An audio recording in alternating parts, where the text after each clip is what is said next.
Nige, come on, Nelly belly. Hello, welcome to Gardener's World on a lovely May day.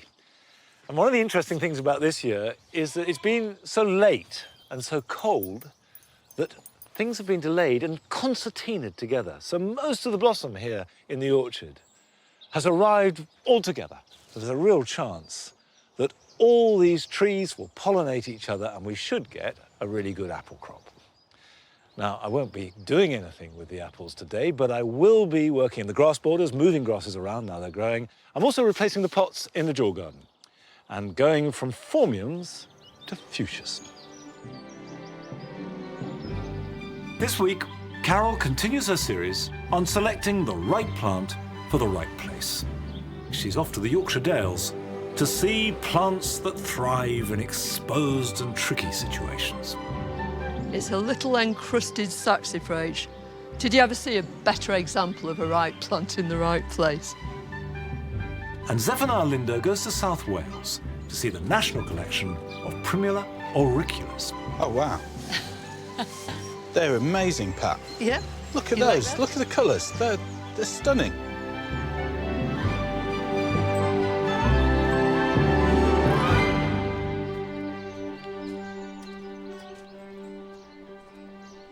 At last, here at Longmeadow anyway, we're getting some warmer weather coupled with wet, which means everything is growing. But grasses are always one of the last things to get going in spring. And it's really important that you don't move them or divide them in any way until they're growing strongly.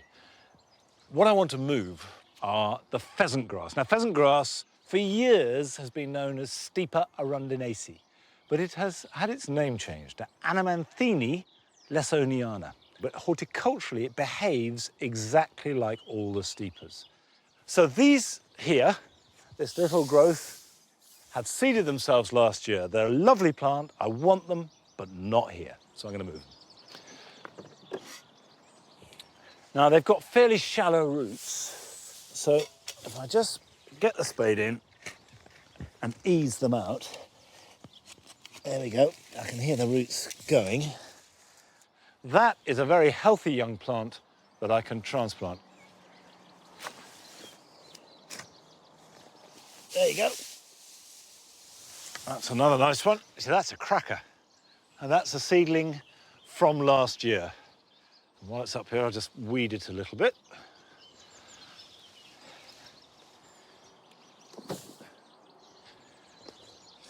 I'm going to place these before I plant any. So let's take a decent-sized chunk. Now, these ones here are clearly on the way out, and they won't be here next year. I think I'm going to plant one close to them, essentially to replace them. That, right, just pop that there for the moment. There's a gap in there. How about that? What I've got to bear in mind is that these don't get much bigger. And I don't want them to be completely swamped. And I just need to dig a shallow hole, but a little bit deeper than I need because I want to put some grit in underneath it.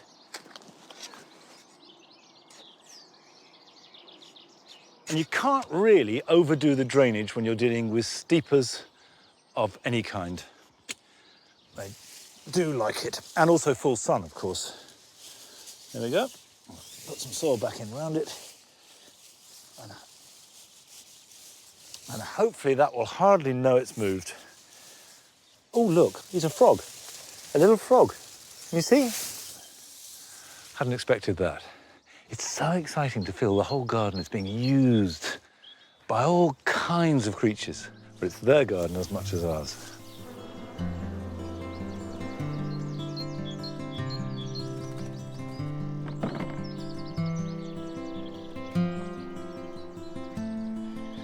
The cottage garden is awash with blue. It's a froth of blue, floating and shimmering above all else. And of course, this comes from the forget-me-nots, the myosotis. They seed themselves everywhere. And at their peak, they dominate the garden without in any way overwhelming it. They have this lovely light touch. And they will die back, and they will seed themselves everywhere. So be ruthless if you've got it. I'd say 3/4 of all our forget-me-not plants go onto the compost heap. What's left is enough to spread for next year, and you can get the seedlings and replant them. Now, last week, Carol looked at plants that find places in awkward corners and will seed themselves, and she said, you know, they'll be happy if they do that. This week, she's gone to North Yorkshire, to Parsifal Hall, where she looks at plants that have adapted to thrive in exposed and demanding conditions. For any plant to thrive and flourish in our gardens, it needs the right conditions. A happy plant is the right plant, grown in the right place. Here in the Yorkshire Dales, we're looking at plants and how they cope out in the wild. They can give us a clue as to the type of plants we can grow in our own gardens, with exposed areas where there's nothing between them and the elements. The great majority of the plants around here are ground hugging. And of course it's no accident, because if you're sticking up in this kind of wind, you get blown to bits. In the case of this dainty little saxifrage, it's got tiny, fine leaves. And the more slender the leaves are, the less it's going to transpire, the less moisture it's going to lose. And it needs to hang on to every drop because there's not a lot of it about. Its flowers point upwards. That's to ensure that any pollinating insects that are getting whizzed by the wind see it, home in on it and pollinate it.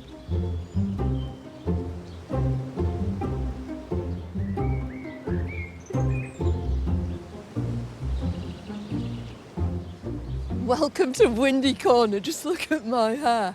You can tell what it's like here and what these plants have to put up with.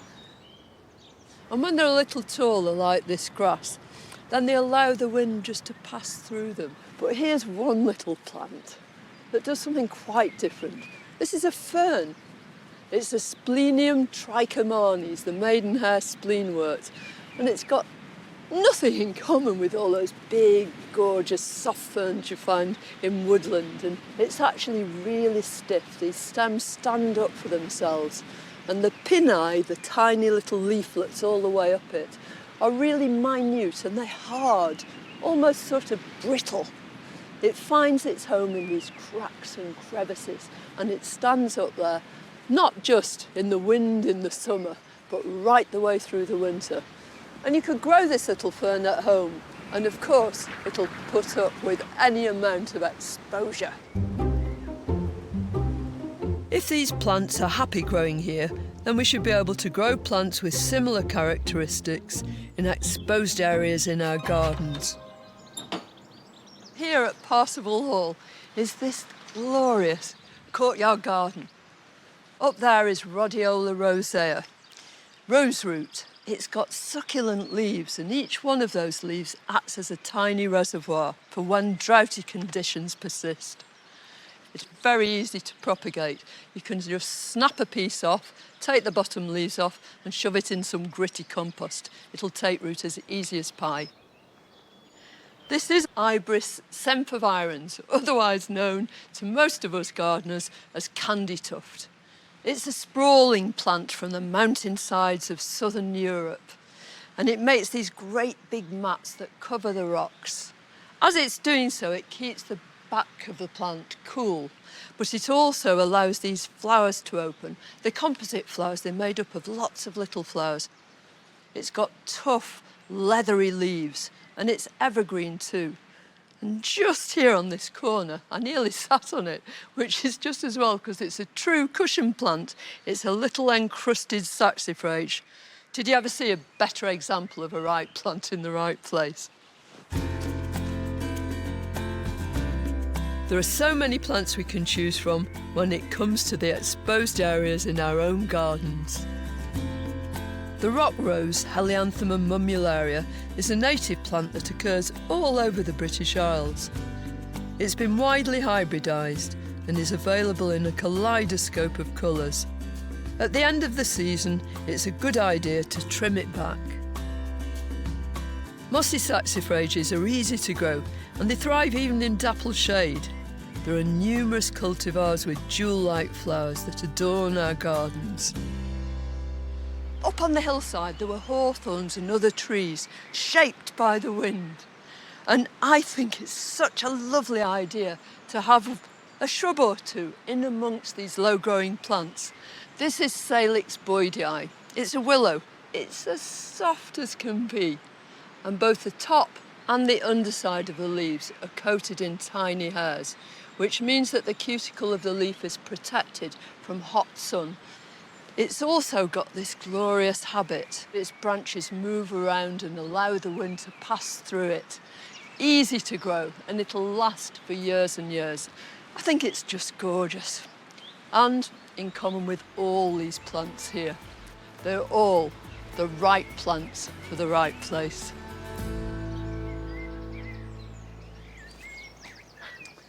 And as I was walking down, Nellie was walking off with one of the supports for these fuchsias. Now, can I have my stick back, please? Nellie, come on, bring it here. There's a good girl. Thank you very much indeed. Now I need it. I brought the fuchsias in to replace the formiums and to give us fresh summer display in the 4 large pots here in the centre of the door garden. And I'm going to try a new combination this year, although these fuchsias are not new plants. Planted these 3 years ago. They've been here in the door garden. I've had them in the cottage garden, so I'm recycling them. But before I can do that, I need to take out the formiums.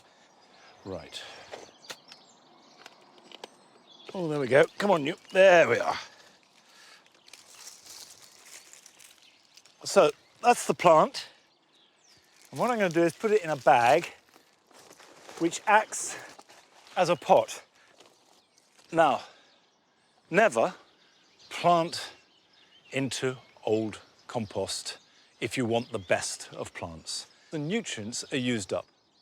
To give the best opportunity for the best display, you need fresh compost. So I'm going to at least half empty that and put some new in. But I am going to use it to keep this happy for the next few weeks until I find the right place for it.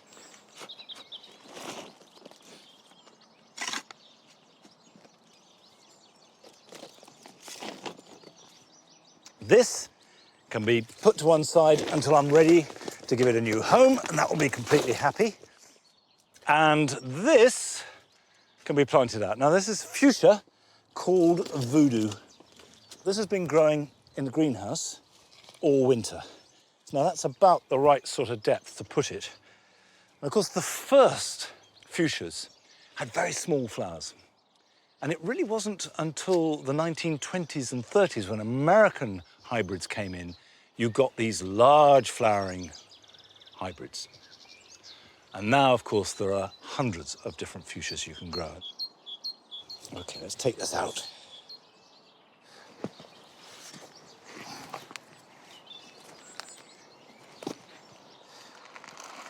There we are, lovely. And I'm going to put a stronger support in here because I've learnt the hard way that these need good support. It's hit the drainage at the bottom. So if I put that in there like that, right, temporarily we'll just tie that in so it's reasonably upright. Does that look upright to you? And I'll do a proper tie later. Now I'm just going to loosen the soil off around the edge and add in some fresh compost, which is based much more around leaf mould. Fuchsias like a nice loose root run, and yet which holds some moisture, and I prepared some here. So this is a mixture, 50% our normal potting compost and 50% sieved leaf mould. And that should provide fuchsia heaven for the rest of this summer.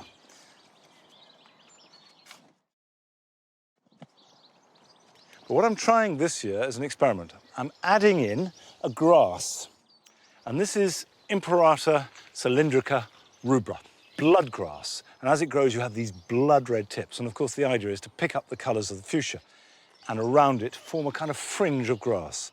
They're happiest with really good drainage. And I'm going to put 4 per pot. And I might well add something else in there later, but I'm not quite sure what.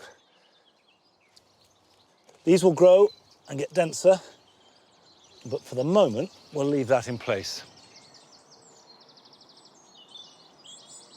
Now, I love auriculas, but have always grown them in pots, not particularly successfully, and admire those that do and have those extraordinary auricular theatres.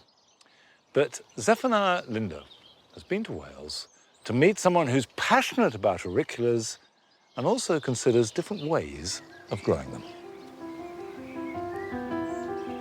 I'm a lecturer in horticulture, so my job is teaching others, but I'm always keen to learn new things too. I've been growing plants now for a number of years, and one of my absolute favourites is the Primula Auricula. They had such a splash of colour in the garden, and at this time of year, they're at the absolute peak. This would have to be anywhere but my garden, though. I've had limited success with auriculas, so I've come for some advice from Pat Fisher. She's the holder of the Plant Heritage National Collection of border auricula. I really do need a little bit of assistance here to get my reputation back in as a horticulturalist. These do sometimes have a bit of a reputation for being a bit tricky or a bit difficult to grow. What's your experience with these? The ones that you see here are the garden or border auriculas. They're growing in a little raised bed. They like free draining material, grit to allow that drainage. OK. I don't need to look after them other than do a slug count now and again. They don't mind cold, they don't mind sun, as long as they're not sitting in it all day. Where did you grow them? I was growing them in pots and containers. Right. If you're growing them in pots, they need a little bit of extra care. Germinating them is pretty straightforward. It's when they're potted on that things start to get particular. Every auricula grower has their own recipe, and Pat is no exception. Although some ancient concoctions were rather more eccentric. There was a very famous recipe using bull's blood and baker's sugar scum, goose dung, yellow soil they used to gather from the fields, mix it all together, and it was a weird concoction, and it apparently did grow very good auriculas. And it had a certain fragrance as well, I should imagine. Oh my, yes, I'm sure, yes. I generally use an ordinary multi-purpose compost.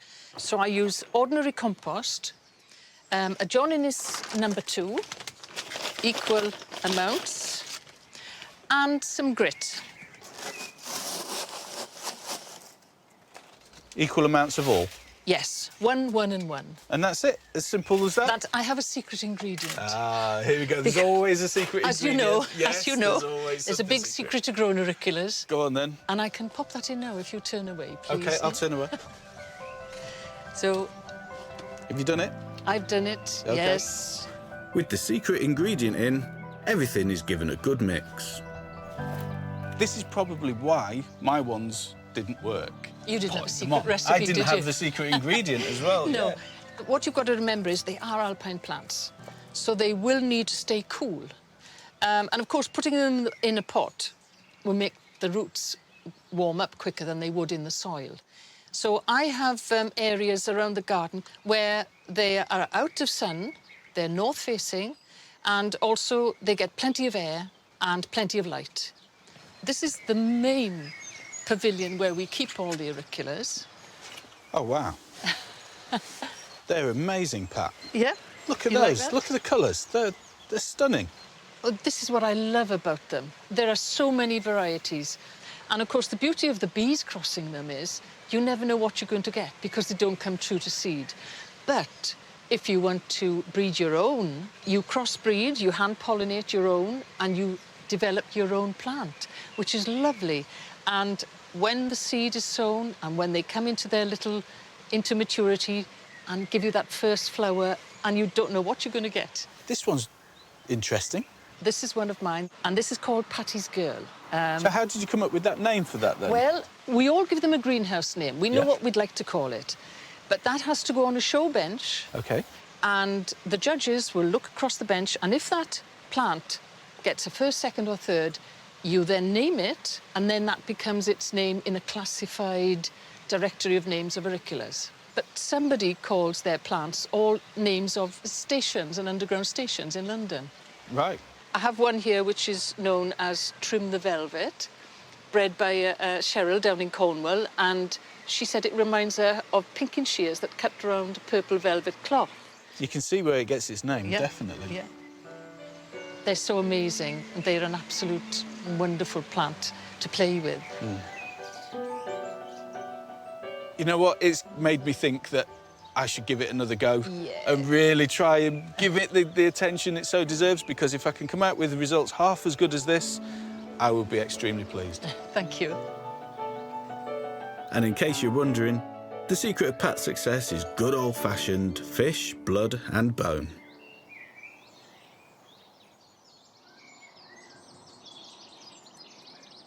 The coppice here is full of primroses in March and early April, but I've never thought of growing auriculas, which after all, branch of the Primula family, in anything but a pot. So maybe it's time to try them in a board or two.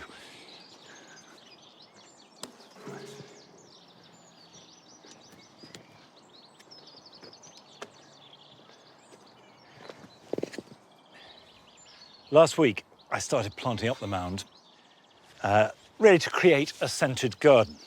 And I'm going to put in, behind the lavender hedge that I planted last autumn, some irises. Now, irises do have scent, or at least some do, but that's not really what they're doing. These are there because this is a perfect opportunity to grow them where they like to grow best. I love them, they're great, but they need conditions that are very hard for me to give them. Irises love full sun and really good drainage. And between the pears and the lavender is the perfect place for irises. Now, you can see I've put down some grit to improve the drainage. So I'm just working that very lightly in so that they won't sit in water. Okay. This is an iris called Belle Azur. And as the name suggests, it's blue, a pale blue. Now, in the pot, they're slightly buried. But if I take it out of the pot, like that, you can see, if I move the compost away a little bit, that there is the rhizome. Looks like a ginger. And for this to produce flowers next year, it must bake. That's absolutely critical when you're growing irises. This must have a summer of as much heat and direct sunlight as we can possibly give it. And it follows from that, it must be above the soil. So, if I make a hole to plant it in, so that's about the right height. And if in doubt, make it higher rather than lower.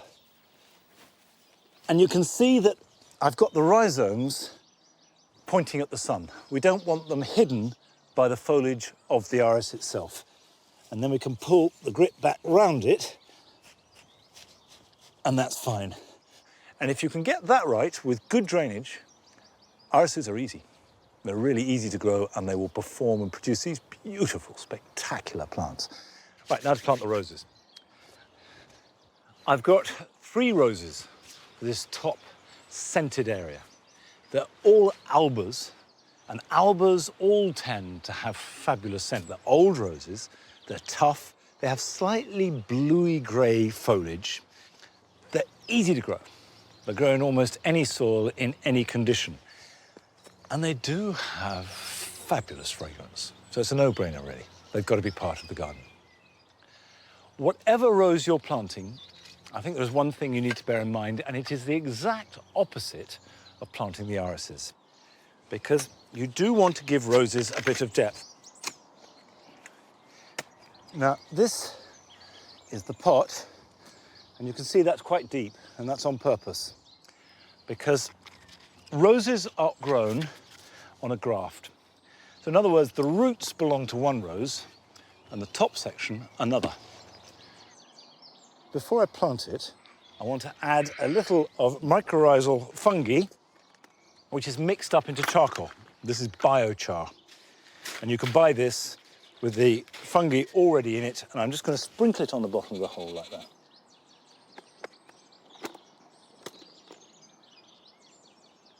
That goes in there. It's important to have the point where the graft meets the top section buried below the soil level. Doesn't matter what rose you're planting. Bury it slightly deeper than it is in the pot so that the various stems appear as though they're growing from the ground rather than from a central graft. Right, we've planted that like that. It's nice and deep. With all roses, give them a really generous soak when you plant them.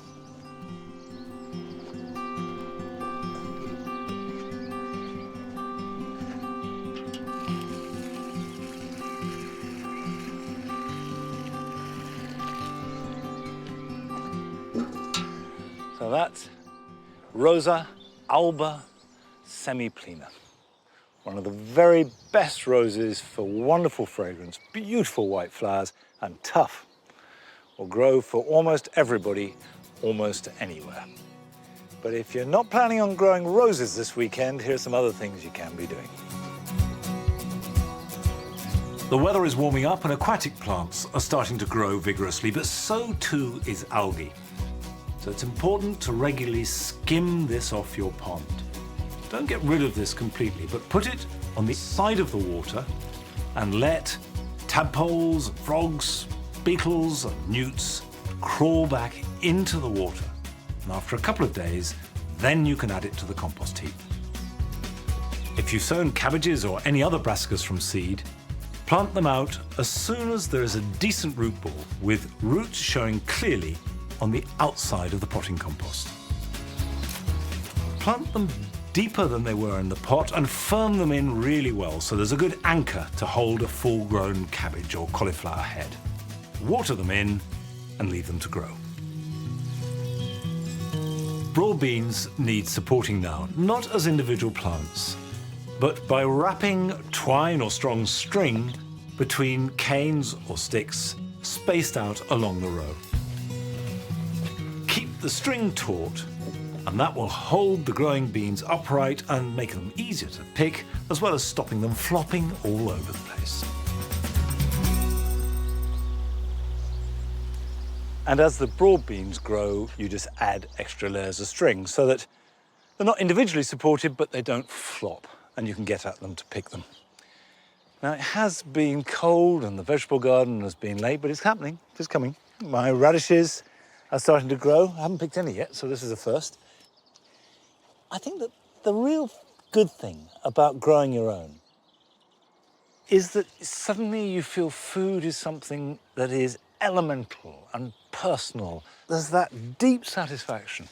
And you have some radish, and maybe just pick some rocket, which I've got growing around the potatoes here.